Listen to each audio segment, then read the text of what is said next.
할렐루야. 우리 이사야서 40장 말씀을 한번 찾아서 읽고 믿음으로 반응하도록 합시다. 이사야 40장 29절부터 31절입니다. 이사야 40장 29절. 피곤한 자에게는 능력을 주시며 무능한 자에게는 힘을 더하시나니 소년이라도 피곤하며 곤비하며 장정이라도 넘어지며 쓰러지되 오직 여호와를 앙망하는 자는 새 힘을 얻으리니 독수리가 날개치며 올라감 같을 것이요 다른 박질하여도 곤배하지 아니하겠고 걸어가도 피곤하지 아니하리로다. 아멘.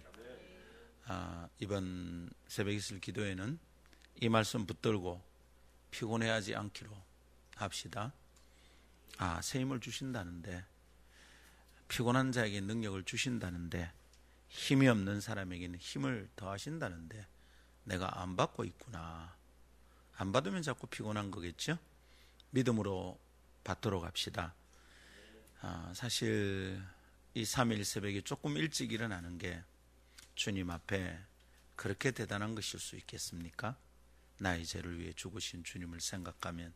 그래서 여러분, 하나님이 새벽을 감당할 힘을 내게 주십시오. 그러면서 나아가도록 합시다. 억지로 버티고 견디는 거 말고 힘을 받읍시다. 그래서 누가 피곤하다 그러면 벌금 받읍시다.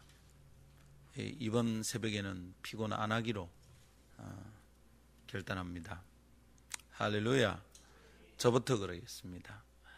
보통 새벽 이슬을 하면 낮에 좀 눈을 붙입니다, 제가. 근데 어저께 한 번도 안 졸았습니다. 보통 목양실에 앉아서 하다가 보면 조는데 어제는 일부러 버텼습니다. 근데 괜찮더라고요. 한번 우리가 말씀으로 한번 나아가도록 합시다. 하나님 말씀을 의지할 때 어떻는지 한번 순정해 보았으면 좋겠습니다. 자, 옆 사람에게 축복합시다. 전혀 안 피곤해 보이는데요. 한 번 더. 아주 쌩쌩해 보이십니다.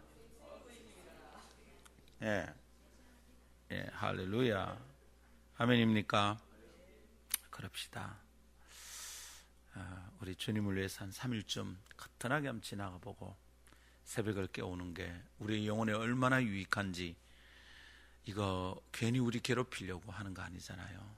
그러면 40일씩 특별 새벽 기도하는 교회들은 어떻게 하는 걸까요? 그죠? 이거 사람 괴롭히려고 하는 거 아닙니다. 우리의 영이 이런 일을 통해서 어떻게 더 강건해지는지, 어떻게 주님께 더 가까이 나아가는지 이 유익이 있으니까 하는 거 아니겠습니까? 이것을 우리가 이번에는 만끽합시다. 아멘. 하나님 말씀 마가복음 15장 4절과 5절입니다. 빌라도가 또 물어 이르되 아무 대답도 없느냐? 그들이 얼마나 많은 것으로 너를 고발하는가 보라 하되 예수께서 다시 아무 말씀으로도 대답하지 아니하시니 빌라도가 놀랍게 여기더라. 이사야 53장 7절입니다. 그가 곤욕을 당하여 괴로울 때는 그의 입을 열지 그가 곤욕을 당하여 괴로울 때에도 그의 입을 열지 아니하였음이며 마치 도수장으로 끌려가는 어린 양과 털 깎는 자 앞에서 잠잠한 양같이 그의 입을 열지 아니하였도다. 아멘. 이것은 하나님의 말씀입니다. 하나님의 말씀은 능치 못함이 없습니다. 할렐루야. 하나님, 오늘 아침 2018년 고난주간 새벽기도 이틀째를 맞이합니다. 우리 주님께서 저희 마음에 다짐한 믿음대로, 붙드는 말씀대로 피곤한 자에게, 또 힘이 없는 자에게 하늘부터 부으시는 새 힘을 주셔서 일어나게 하시는 줄 믿고 나아갑니다. 오 하나님, 하나님의 말씀을 붙들 때 어떤 힘을 얻고 누리는지 경험하게 하옵시고 이것으로 큰 은혜를 받게 하옵소서. 오늘도 주님께 새벽 이슬 헌물을 드리는 종의 허물을 받아 주옵소서. 죄로부터의 자유를 온전히 누리고 그 은혜를 힘있게 선포하는 주님의 종이 되고 싶습니다. 응답하옵소서. 드리는 헌물을 주님이 받으시고 그 기도를 받으시고 기도대로 응답하여 주시옵소서. 오늘도 주님의 말씀을 붙듭니다. 하나님, 하나님의 말씀이 어떤 능력이 있고 하나님의 말씀은 어떻게 성취되는지 저희는 배우고 깨달아 주님의 뜻이 이루어지는 삶을 살게 하여 주옵소서. 하나님의 말씀이 사람의 생각을 이기는 줄 믿습니다. 부디 오늘 말씀을 듣고 묵상하고 깊이 새길 때 저희 속에 고집이 무너지고 세속적인 생각이 떠나가고 하나님의 마음을 품는 복된 시간이 되게 하옵소서. 존귀하신 주 예수님 이름으로 기도하옵나이다. 아멘. 세계의 대결을 하나만 꼽으라면 단연코 다윗과 골리앗의 싸움일 것이다 생각합니다. 성경을 모르는 사람들도 다 알고 있는 이야기, 그 이야기의 특별함은 무엇일까요? 거인과 어린 소년의 싸움, 너무나 뻔한 예상을 뒤엎은 싸움의 결과 때문이었을까요? 정말 대단한 반전이 아니었습니까? 그죠? 물론 그렇습니다. 질 것으로 정해진 싸움 같았는데 소년이 이겼다니 그 사실만으로 그것은 오랫동안 사람들의 입에 회자될 만한 대결이다 하겠습니다. 그러나 오늘 우리는 한 가지 더 그 대결이 주는 의미가 있음에 주목해야겠습니다. 그 싸움은 몇 날 며칠 동안 골리앗이 나와서 싸움을 벼르고 이스라엘 군대에 약을 올리는 것이 전부였습니다. 그 사이 한 명도 죽지 않았습니다. 칼과 창이 부딪히지도 않았습니다. 그냥 나와서 나와봐라, 나하고 싸울 사람 누가 있냐 이러면서 시간이 갔던 거예요. 지리한 날들이 흐르는 동안 하나님의 군대는 아무 말도 못하고 있었습니다. 골리앗의 고함 소리만 그 전장에 가득했습니다. 시끄러운 도발과 비겁한 침묵, 그것이 매일 반복되고 있었습니다. 그런데 늘 어른들에게 밀려날 수밖에 없었던 얼굴이 아직 붉은 소년이 그 전쟁을 끝내버렸습니다. 괜히 시끄럽게 떠들기만 하던 거인을 돌멩이 하나로 넘어뜨리고 끝장을 본 것이에요. 그 대결의 독특함은 여기에 있습니다. 말 많던 거인을 소년의 간단한 무기 돌멩이로 거꾸러뜨렸다. 이게 이 싸움의 아주 중요한 특징입니다. 무엇을 깨닫습니까? 말이 많다고 대단한 것은 아닙니다. 말이 화려하다고 진리는 아닙니다. 말싸움에서 이긴다고 진짜 싸움에서 이기는 것도 아닙니다. 세상은 그런 줄 알고 있죠. 그래서 거리에서 발생한 자잘한 자동차 접촉 사고에도 밀리지 않으려고 말을 많이 하고 목소리를 높입니다. 그러나 여러분, 교통경찰이 오고 보험회사 직원이 오면 그 많은 말들은 아무 소용이 없습니다. 그냥 아무 말 잔치입니다. 우리는 그래도 자꾸 말을 많이 하려고 합니다. 그래서 문제를 오히려 더 크게 만들고 오해를 더 키웁니다. 그래서 참 많이도 절망해 봤습니다. 여러분은 어떤지 모르지만 저는 말을 많이 해야 되는 직분인지라 내 말이 얼마나 허망한지에 대하여 참 많이 절망해 봤습니다. 만나고 왔는데 설득을 해봤는데 현장에서는 그런 분위기가 아니었는데 결과는 영 엉뚱합니다. 내가 뭐 했나 싶습니다. 몇 년씩 동일한 설교를 하고 똑같은 주제로 강조를 해도 그냥 그대로입니다. 나는 뭐 하는 사람인가 싶습니다. 참 아무 말이었던 거죠. 그래서 속으로 울고 겉으로 울고 많이 절망해 봤습니다. 성도 여러분, 우리 선생님 예수님은 어떻게 사셨을까요? 그분을 따라야 하는데 그분의 제자들은 참 그분처럼 해야 하는데 그분처럼 하는 것이 참 어렵습니다. 아니요, 자꾸 내 방식대로 해서 그런 것은 아닐까요? 그분의 방식이면 쉬울지도 모르는데, 그래서 오늘 아침은 주님께서 어떻게 말을 하고 말에 반응하시는지 좀 배우고 싶습니다. 고난의 순간에도 흔들리지 않는 주님의 언어들 참 빛나고 아름답습니다. 그것의 아름다움과 강력함을 담고 싶습니다. 그런 마음의 소원이 있다면 우리 모두 오늘 다음 두 가지를 깨닫고 그리고 붙잡고 나아가기를 요청합니다. 첫 번째, 주님의 삶은 말씀을 이루기 위한 선택의 연속이었습니다. 이게 그분의 삶의 특징이고 말의 특징이라는 거죠. 두 번째, 말씀에 의해서 결정되는 말은 아름답고 삶은 강합니다. 이 두 가지를 나눌 때 하나님의 말씀이 우리 가운데 역사하고 우리 심령을 깨닫게 하시는 놀라운 은혜 주시기를 바랍니다. 첫 번째 따라합시다. 주님의 삶은 말씀을 이루기 위한 선택의 연속이었습니다. 주님의 삶을 가만히 들여다보면 이 말씀, 이 삶의 특징이 있는데 이 특징이 뭐냐?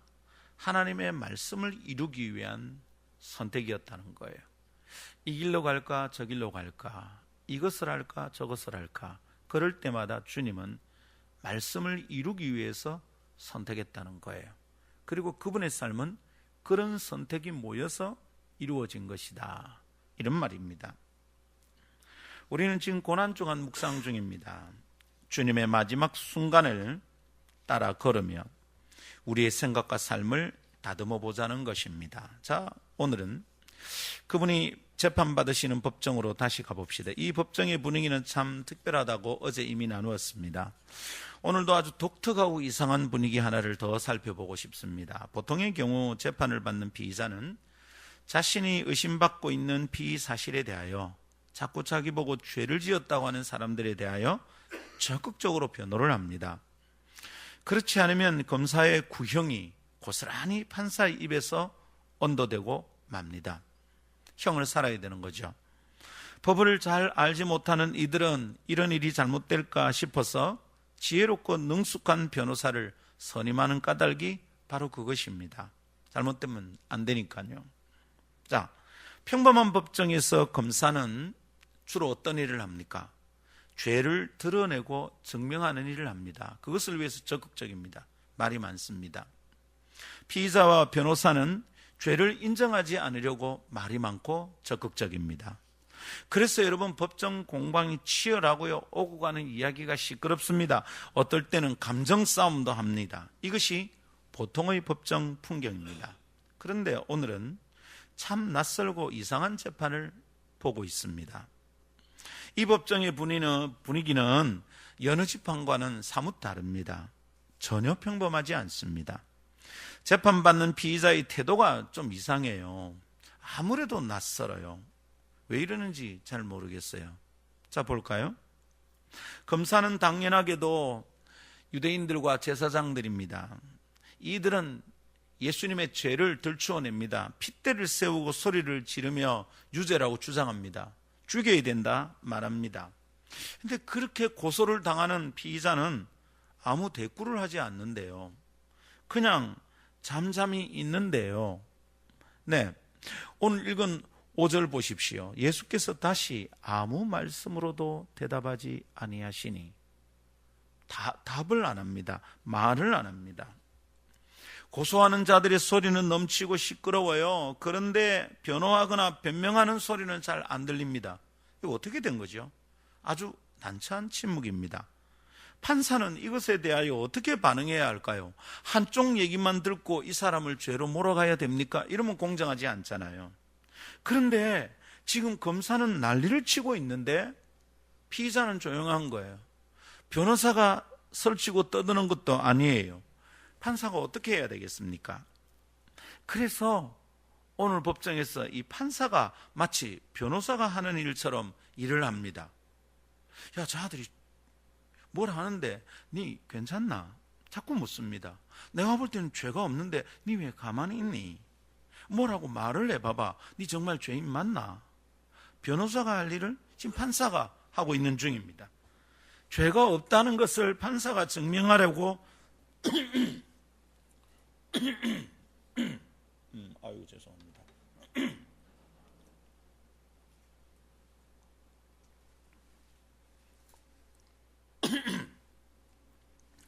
세상에 이런 재판이 어디 있을까 싶어요.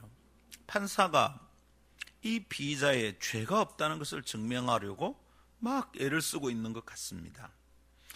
그래서 판사가 찾아보고 이렇게 물어보고 저렇게 해보고 거듭 확인한 결과는 이 피의자는 행악한 자라는 증거가 없다는 거예요. 나는 죄를 도무지 찾지 못하겠다. 고소한 사람들에게, 검사에게 이렇게 말하고 있는 겁니다. 생각해 볼까요?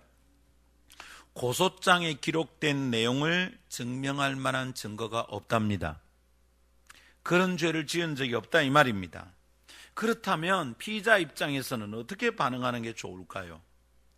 내가 무엇을 잘못했느냐 따지고 들어야 자연스럽습니다. 거봐, 내가 뭐라고 그러대. 내 죄 없다고 했잖아. 저 녀석들을 무고죄로 집어넣어. 재판을 받아야 되는 저 녀석들이야. 저것들을 죽여버려. 뭐 이래야 되지 않겠습니까? 무죄라고 소리를 높여야 정상입니다. 자기가 무고를 당했다고 주장을 해야 자연스럽습니다. 그래서 재판은 재판이 되고 판사는 판결을 할 수가 있는 겁니다. 만일 변호사를 고용했는데 아무 말도 하지 않고 있다면 여러분 그 변호사에게 어떻게 변호 비용을 지불할 수 있겠습니까? 그 직무유기죠. 아무것도 안 하고 있잖아요. 근데 지금 그런 일이 여기 벌어지고 있는 겁니다. 검사의 주장만 넘치고 변호는 사라졌습니다. 우리는 오늘 마가복음을 읽었는데요. 마태는 그것에 대하여 2번씩이나 주님이 아무 대답을 하지 않았다고 기록합니다. 27장 12절 대제사장 들어가 장로들에게 고발을 당하되 아무 대답도 아니하신지라. 근데 14절에 또 한마디도 대답하지 아니하시니 총독이 크게 놀라워하더라. 참 낯선 풍경입니다. 대답을 안 합니다. 말을 안 합니다. 네 죄인 맞나? 대답을 안 합니다. 죄인 아니가? 대답을 안 합니다. 말이 없으십니다. 판사 빌라도는 그래서 그 분위기에 놀랐답니다. 마태복음에서도 총독이 크게 놀라워하더라. 마가복음에서도 빌라도가 놀랍게 여기더라. 그럽니다. 마태와 마가의 기록이 동일하죠? 두 사람 다 이 일이 참 이상하게 보였던 것이고 빌라도도 참 이상하게 보였던 거예요. 놀랄만 하지 않습니까? 다른 죄수들과 달라도 너무 달랐습니다. 다른 죄수들은 자기가 죄 없다고 현장에서 증거를 가지고 잡혀왔는데도 나는 억울하다고 정상 참작을 해달라고 이거는 정당방위라고 주장을 합니다. 어떤 사람은 술김에 그랬답니다. 술김에 그랬으면 그 사람 벌을 더 많이 줘야 되는 거 아니에요? 이 사람의 정신 상태가 이상해서 그 당시에 심신미약 상태라서 그런 일을 저질렀답니다. 그래서 막 정신감정서를 정신과 의사의 진단서를 떼서 막 넣습니다. 보통의 죄수들은 그런 거잖아요. 그런데 이 피의자는 다른 죄수들과 달라도 너무 달랐어요. 말이 없잖아요. 뿐만 아니라 뭐가 그렇게 다릅니까? 왜 이렇게 놀랐을까요? 핏대를 세우며 예수님을 고소하는 자들의 시끄러운 소리와 예수님의 침묵이 아주 많이 달랐습니다. 빌라도가 놀랄 수밖에 없어요. 이상하다, 보통의 죄수들과는 다른데? 이상하다, 저 사람들 저렇게 시끄럽게 떠드는데 야, 너 왜 이래 잠잠하지? 너무 다르거든요. 빌라도가 매우 놀랐던 겁니다. 자, 왜 이러는 걸까요? 쉽게 지날 수 없는 질문이 여기에 시작이 됩니다. 여러분, 질문을 진지하게 해봐야 됩니다. 쉽게 지나가면 안 됩니다. 질문을 똑바로 하고 질문을 끈질기게 하고 답을 얻으면 믿음이 듭니다. 질문 없이, 마음에 물음표 없이 함부로 믿는 것을 좋은 믿음이다 말해서는 안 됩니다. 질문해 봐야 됩니다. 성경에 이런 기록이 왜 있지? 예수님이 왜 아무 말씀이 없지? 이 도대체 왜 이러지? 우리 주님 정말 왜 아무 말도 없이 침묵하게 있을까요? 그렇게 따지는데 왜 조용히 있었을까요? 혹시 여러분 이런 거 아닐까요? 아직 검사가 찾지 못한 증거가 숨겨져 있었던 건 아닐까요? 그래서 그 드러나지 않은 죄에 대하여 스스로 죄책감을 느끼고 찔려서 아무 말을 못하는 것은 아닐까요? 그렇지만 그러기에는 이 피의자가 너무도 순결하죠. 주변의 정황들이 이분이 너무 깨끗한 것을 드러냅니다. 그리고 그 검사나 판사가 그 증거를 못 찾을 만큼 어리석은 사람들도 아니죠. 눈이 몇 개인지 모릅니다. 입이 몇 개인지 몰라요. 그러니 여러분, 죄 없는 것이 맞고요, 아무 말 안 하는 것이 이상한 겁니다. 그래서 답답한 마음에 이 억울한 죄수를 위하여 좀 부지런해 봐야 되겠습니다. 어디에 답이 있을까 싶어 부지런히 뒤지고 찾아봅니다. 그랬더니 오래전 그 놀라운 선지자가 한 말이 마음에 딱 걸립니다. 그 이상한 피의자가 도살장에 끌려가는 짐승이 아무 울음도 울지 않고 끌려갔던 것처럼 그럴 것이라고 예언을 했답니다. 이사야 53장 7절. 그가 곤욕을 당하여 괴로울 때에도 그의 입을 열지 아니하였음이며, 마치 도수장으로 끌려가는 어린 양과 털 깎는 자 앞에서 잠잠한 양같이 그의 입을 열지 아니하였도다. 이렇게 예언했습니다. 도살장에 끌려가는 양처럼 아무 소리를 안 냈다는 겁니다. 여러분, 양을 잡는 거 한번 보셨습니까? 중앙아시아를 선교여행했을 때 중앙아시아에 베시바르막이라는 요리가 있습니다. 베시바르막은 뭐냐 하면 5손가락이라는 의미인데요, 양을 잡는데 진짜 5손가락으로 요리를 하는 겁니다. 잡습니다. 그런데 물이 귀한 동네니까 물 한 방울 쓰지 않고 요리를 합니다. 기가 막혀요. 양을 잡고 이렇게 가죽을 벌려놓고요, 그 가죽 위에서 다 하는 거예요. 빗방울이 땅에 떨어지지도 않아요. 기가 막히게 해요. 근데 그 베시마르막, 이제 그걸로 양 꼬지를 만들고요, 그걸로 양 국수를 만드는데 기름이 엉겨붙어 저는 첫 느낌이 너무 힘들었어요. 근데 그날 그것을 진행하는데 너무 강렬하게 제 인상에 남은 것이 뭐냐 하면, 양이 끌려와서 목을 따고 죽이는데 피를 이렇게 그릇에 받아냅니다. 피를 땅에 흘리질 않아요. 피를 목을 박아내는데 지가 죽는 줄 아는데도 반항을 하지 않아요. 목에 칼이 들어오는데도 양이 잠잠해요. 개를 잡는 거 봤거든요. 어제 뉴스에는 도살장에 끌려든 소가 사람을 들이받아서 사람을 죽였답니다. 짐승을 죽이려고 그러면 자기 생명을 보존하려는 보호 본능이 발동을 하잖아요. 근데 양은 너무도 잠잠했어요.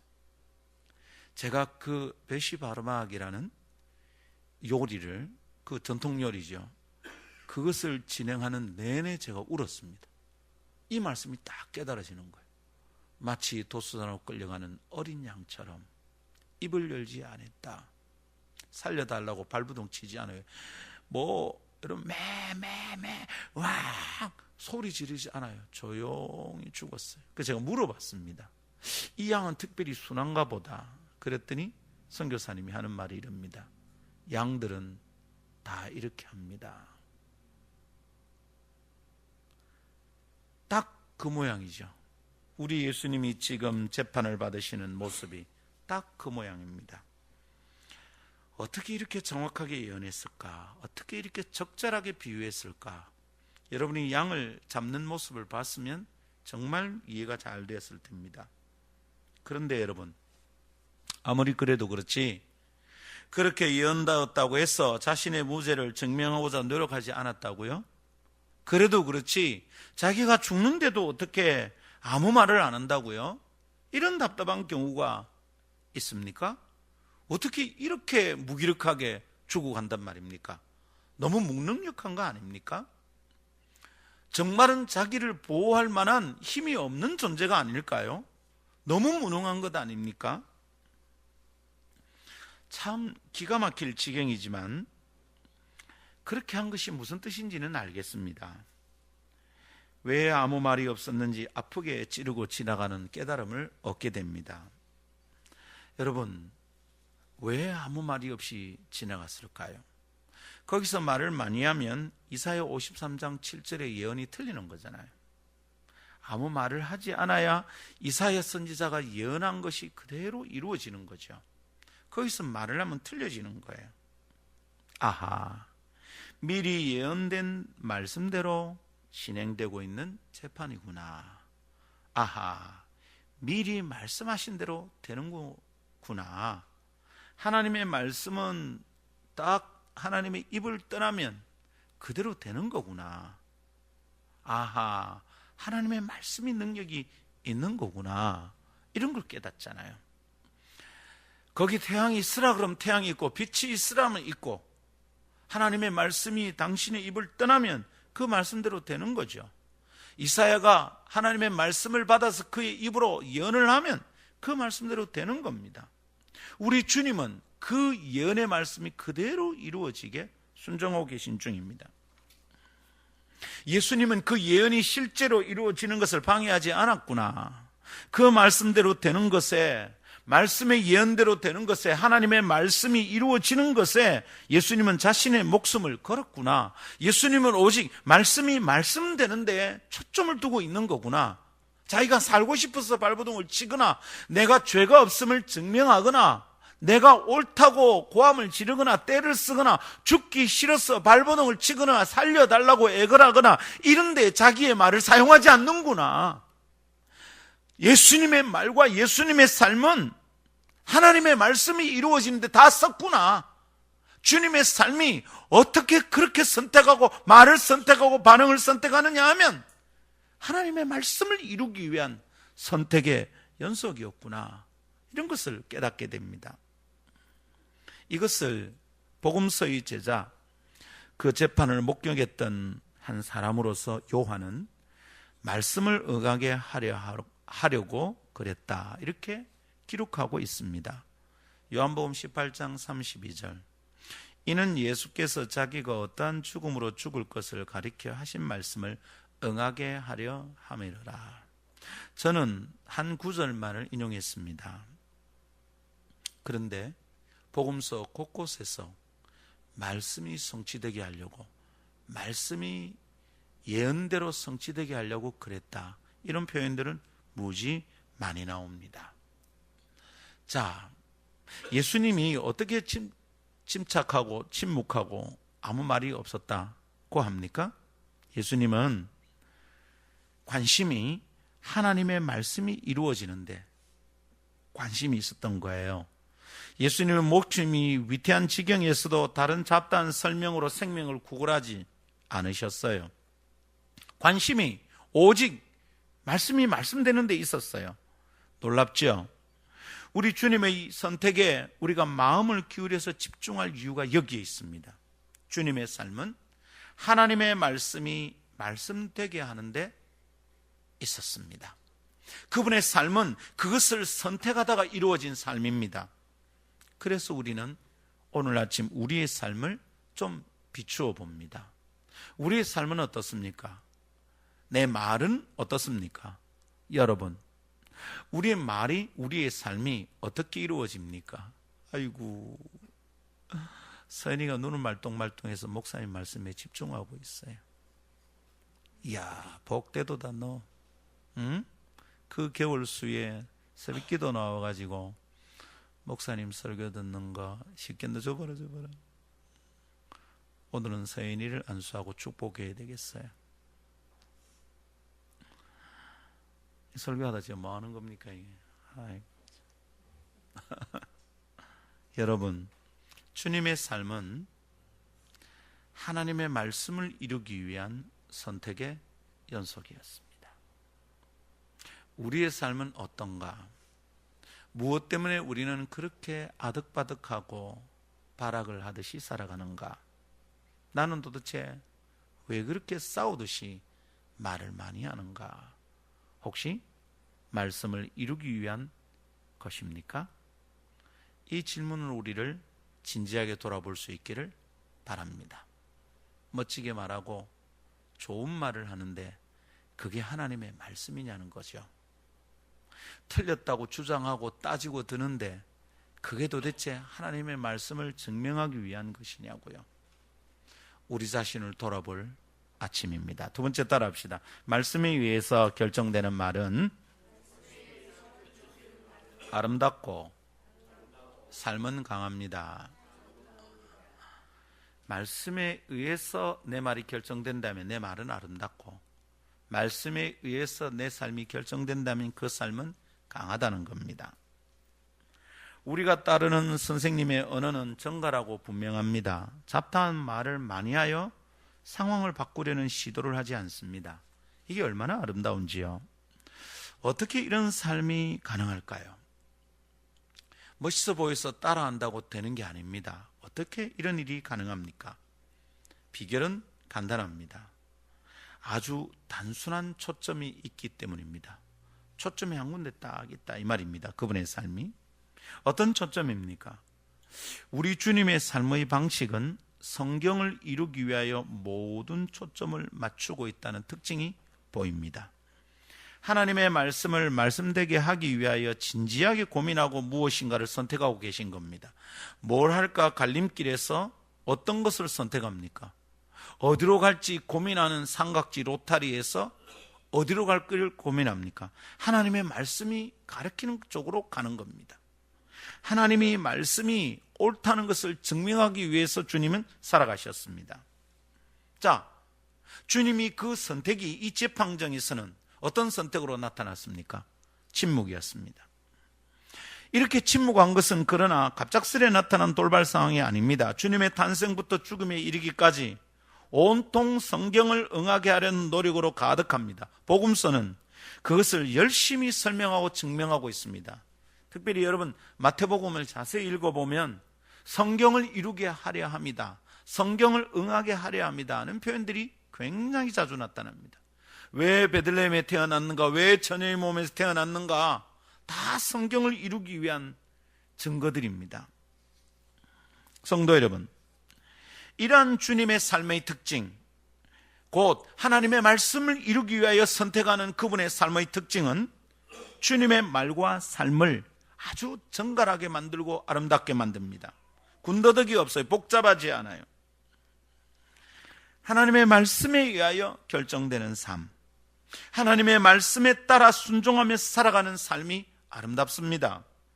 다른 요소나 환경적 형편이 그 사이에 틈탈 수가 없어요. 결코 복잡하지 않아요.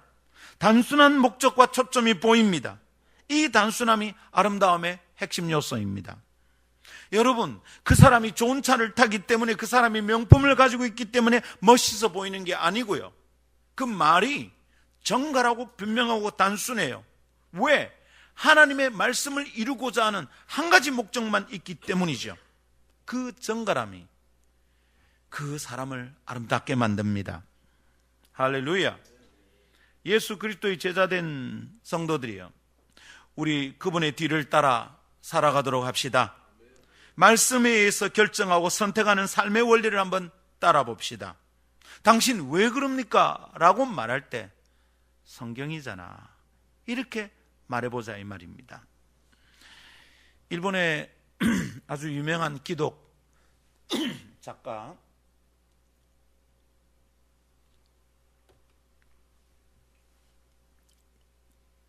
미우라 아야코 여사가 있지 않습니까? 미우라 아야코 여사는 평생 병을 달고 살았습니다. 젊은 날은 폐결핵 때문에 혈액이 척추까지 옮겨가지고 꼼짝을 않고 누워 있었고요. 그래서 자기를 사랑하는 남자가 이 여자를 지키다가 남자가 의사였어요. 폐결핵으로 먼저 죽었습니다. 그리고 그 뒤에 이 두 사람의 순고지순한 사랑에 감동해서 자기가 이 아야코를 지키겠다 결정한 미우라 씨가 또 곁에 왔습니다. 그래서 미우라 아야코가 되었죠. 37살에 혼인을 했습니다. 남편은 박봉이었어요. 열심히 살기 위해서 아야코 여사가 잡화점을 조그마하게 구멍가게처럼 냈는데 이게 장사가 잘 돼서 점점 벌어집니다. 나중에 물건을 트럭으로 사올 정도가 됩니다. 그러자 남편이 불편하기 시작합니다. 여보, 당신 이러면 안 돼. 아, 왜요? 당신 봉급만으로 빡빡한데 이렇게 해야죠. 그럴 때 남편이 단호하게 말합니다. 우리는 식구가 당신하고 나 단둘이지만 저쪽 건너편에 경쟁이 되는 잡화점은 식구가 몇 명이야. 저 집은 굶어 죽어. 당신 저 집하고 경쟁하지 마. 왜 그러냐고 우리도 살아야지. 아니 그렇게 하면 안 돼. 그리고는 정말 물건을 줄이기 시작했습니다. 우선 술 같은 것부터 가져오지 않았습니다. 일부러 우리 집에는 없으니까 저 집에 있다고 가라고 그랬습니다. 이웃을 사랑하는 말씀을 순종하려고,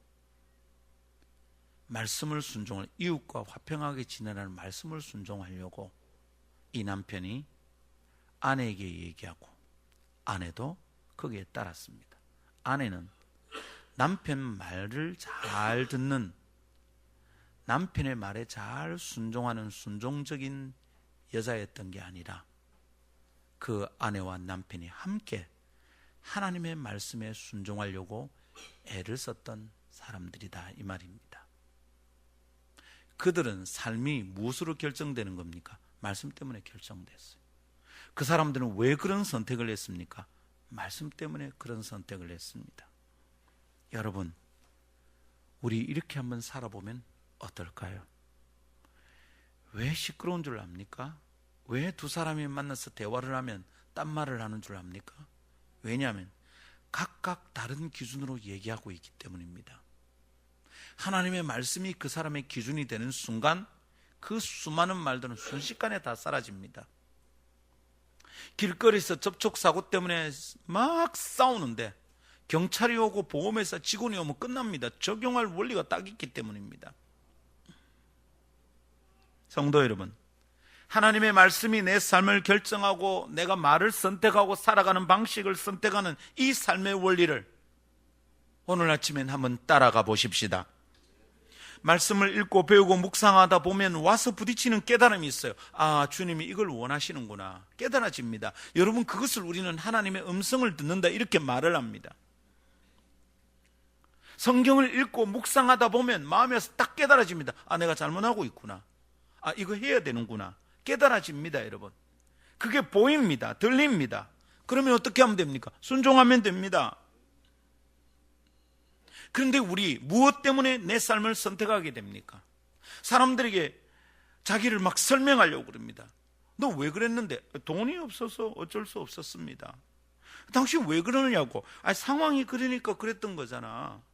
너는 어떻지? 맨날 이래. 아, 그 사람이 내게 그러니까 나도 그랬지. 지가 먼저 나를 때리는데 내가 가만히 있을 수 있어. 잘 보십시오. 우리는 무엇이 나를 결정하게 만듭니까? 돈이 그렇게 결정하도록 허락합니다. 곤란한 상황이 나를 움직이도록 허락한 겁니다. 상대방의 말이, 저 사람의 주먹이 나로 하여금 그런 선택을 하도록, 반응하도록 결정해버립니다. 여러분, 이런 것들은 그리스도의 제자인 성도들에게 어울리지 않습니다. 우리는 하나님의 말씀에 순종해서 그렇게 살아야 되는 사람들입니다. 우리가 그렇게 말씀에 순종하고자 하면 하나님이 그것을 감당할 은혜와 능력을 주시는 줄 믿습니다. 할렐루야. 우리 선생님의 삶은 말씀을 이루기 위해서 선택된 삶이고요, 말씀이 중심의 가치 기준이 되어서 결정하는 삶의 연속이었습니다. 예수를 따르는 제자라면 우리 중심에 그분의 말씀이 내 삶을 결정하게 만들겠다는 아주 오진 결심이 필요합니다. 자, 주님을 가만히 따르고 관찰하면서 한 가지 더 깨닫는 게 있습니다. 그것은 뭡니까? 그분은 침묵하셔서 모든 것을 이루셨어요. 당신이 어떤 방향으로 이걸 끌고 가려고 말을 만들고 주장하고 이렇게 가자 말하지 않았어요. 그냥 가만히 계셨어요. 그런데 구원 사역을 다 이루셨어요. 침묵해도 괜찮았어요. 침묵하는데도 능력이 있었습니다. 그래서 알게 됩니다. 많은 말이 진실을 증명하는 것이 아니구나.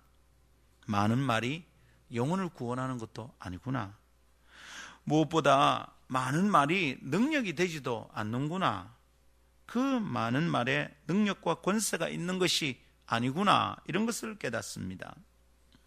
그렇다면 내가 말이 많아서 하나님의 말씀을 복잡하게 만들지 않도록 해야겠습니다. 나는 잠잠하고 그분은 말씀하시도록 해드려야겠습니다.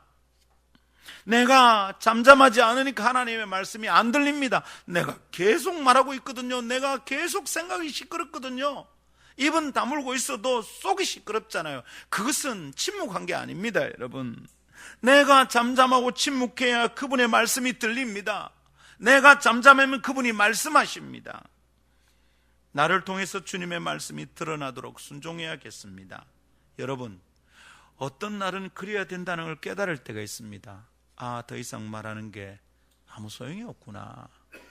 그럴 때도 말을 하면 우리 죽습니다. 저는 말을 잘하고 싶어하고 말을 많이 하는 축에 듭니다. 근데 제가 제 가까이 있는 사람들은 압니다. 내가 말이 별 소용이 없구나라는 생각을 할 때는 말 정말 안 합니다. 지금은 말하면 소용이 없구나. 이 친구하고는 말해서 아무 소용이 없구나 싶을 때는 말을 안 합니다. 오랫동안 입 닫고 있습니다. 그럴 때는 진짜 딱 주님 앞에만 엎드려서 주님, 제가 어떻게 할까요? 묻습니다. 화가 나서 말 안 하는 거 하고 다릅니다, 여러분. 짜증이 나서 말 안 하는 거 하고 다릅니다. 말을 하면 안 되는 순간이 있더라고요. 하나님의 말씀이 나를 통해 드러나도록 해야 되겠죠. 자, 여러분, 그런데 왜 말을 하지 않는데도 말씀이 이루어지는 걸까요? 우리 주님은 침묵하고 계셨는데 하나님의 말씀이 이루어졌어요. 여러분, 이거 참 재밌는 표현 아닙니까? 말을 하지 않는데도 말씀이 이루어집니다. 우리는 말을 해야 그 말이 이루어질 것 같은데 아니고요. 말을 하지 않는데도 말씀이 이루어진대요. 능치 못함이 없는 하나님의 말씀이면 충분하니까 그렇지요. 하나님의 말씀이 능력이 있으니까 그렇지요. 내 말을 감추고 하나님의 말씀을 드러내면 그분의 전능하신 말씀이 내 안에서 일하기 시작하는 겁니다. 그러니 많이 말하지 않아도 삶이 강력해지는 겁니다. 요체는 이것입니다. 하나님의 말씀이 내 삶의 기준이 되게 하는 것, 그 말씀을 내 삶 속에서 말씀되도록 순종하는 것, 내 입에서 성경 구절을 많이 말하는 것보다 그 성경 구절대로 살아내는 것, 이것이 그리스도의 제자들의 삶입니다. 그것이 아름답고 강력한 삶의 원동력입니다. 자, 그런데 여러분, 그 말씀대로 살려고 하면 말씀이 뭔지 알아야 될 거 아니에요. 지금 이 상황에서 내가 말씀대로 선택하려고 한다면 내가 이 상황에 적용할 말씀이 뭔지 알아야 될 거 아니에요. 그러니까 성경 읽어야 되죠. 그러니까 성경 배워야 되죠. 이 과정이 그리 쉽지는 않습니다, 여러분. 이 과정을 우리는 제자훈련이라고 그럽니다. 제자훈련은 힘들어요. 깎여 나가야 되는 거거든요. 잔소리를 들어야 되는 거거든요. 야단을 들어야 되는 거거든요. 그러면 틀렸다고 충고를 들어야 되는 거거든요. 힘들어요. 애든지 어른이든지 제자훈련은 힘들어요. 힘들어서 지금 못 하고 있잖아요. 안 하고 싶잖아요. 어떻게 되는 걸까요? 그러면 우리는 훈련될까요? 말씀으로 나를 가다듬는 훈련을 하지 않으면 나는 생긴 대로 살겠죠. 내가 그동안 가지고 있던 기준대로 결정하겠죠. 세상이 말하는 대로 선택하겠죠. 광고 듣는 대로 살고 옆집 아줌마가 하는데도 나로 반응하고 거래처 아저씨가 하는 대로 나도 대꾸하겠죠. 그리스도의 제자다운 삶은 사라지겠죠. 말씀에 의해서 결정되는 말은 아름답고 삶은 강력합니다. 우리 이 삶을 살 수 있기를 축복합니다. 오늘 말씀을 맺읍시다. 그분은 침묵하며 말씀을 이루고자 자신의 무죄를 주장하지도 않았는데 범죄의 증거를 날숨 들숨처럼 순간순간 뱉어나고 들이마시는 나는 어찌 이렇게 시끄러운 걸까요? 무엇이 그리 깨끗하다고 자꾸 자기 변호를 하는 걸까요? 어떨 때는 그 말을 가만히 들어보면 말이 우스울 때가 있어요. 그 말이 어떻게 주님으로부터 왔는가, 내 말이 어떻게 성경에 부합되는가, 이게 하나님의 뜻에 어울리는가 생각하지 않은 채 얘기하는 것 같아요. 그냥 자기 뜻만 있는 거예요. 자기 생각만 있는 거예요. 자기 변호를 하는 거죠. 내가 기분이 나쁘고 내가 볼 때 당신이 틀렸다, 이런 얘기만 하는 거잖아요. 여기서 세상 법정처럼 시끄러운 상황이 벌어지는 겁니다. 성도 여러분, 어떻게 나는 이렇게 시끄러울까? 놀랍고 고통스러운 질문이 내 선택과 삶 속에 쏟아져 들어옵니다. 성경을 이루기 위해서, 말씀대로 살기 위해서 잠잠하고 침묵할 여유는 어디로 사라진 걸까요? 어쩌면 성경을 믿는다는 것을 머릿속에 머무는 지식과 착각하는 것인지도 모르겠어요. 내가 뭔가를 지식을 알고 있으면 내가 성경을 믿는다고 생각하는 게 아닌지 모르겠어요. 하나님을 믿고 성경을 믿는다면 그 성경이 내 속에서 참이 되도록 살아야 하는 것인데 말입니다. 여러분, 말이 많아야 한다면 이것 때문에 많아야 됩니다. 성경이 참인 것을 증명하기 위해서. 흥분을 해야 된다면 이것 때문에 흥분을 해야 되는 겁니다. 성경은 그렇게 말하지 않습니다. 이걸 말하려고 말입니다. 내 생각을 말하고 떠드는 것이 아니라 성경적 원리와 지침대로 말하고 순종해야 되는데 나는 어찌 내 말로 이렇게 시끄러울까요? 그래서 오늘 아침 실존적 질문 앞에 다시 섭니다. 나는 진리를 위한 침묵을 알고 있는가? 아니면 나를 드러내기 위해서 시끄러운 사람인가? 나는 도대체 어떻게 살아가는 사람인가? 어떻게 살고 싶은가? 여러분, 부디 이전에 어디선가 들었던 설교처럼 듣지 않기를 간절히 갈망합니다. 다시 묻고 다시 답하고 다시 믿기를 시작합시다. 우리 가운데 좀 내성적인 사람은 말을 좀 적게 할 거고요, 그죠? 외향적인 사람은 말을 좀 많이 하게 될 겁니다. 지금 우리 그런 얘기하고 있는 것 아닙니다. 그러면 크게 착각하는 겁니다. 하나님이 말씀하는 게 있으면 그 말씀 때문에 침묵하고 그 말씀 때문에 말할 수 있다, 이 말입니다. 그게 강력한 힘을 발휘하게 되는 줄 믿으시기를 축복합니다. 아멘. 찬양합시다.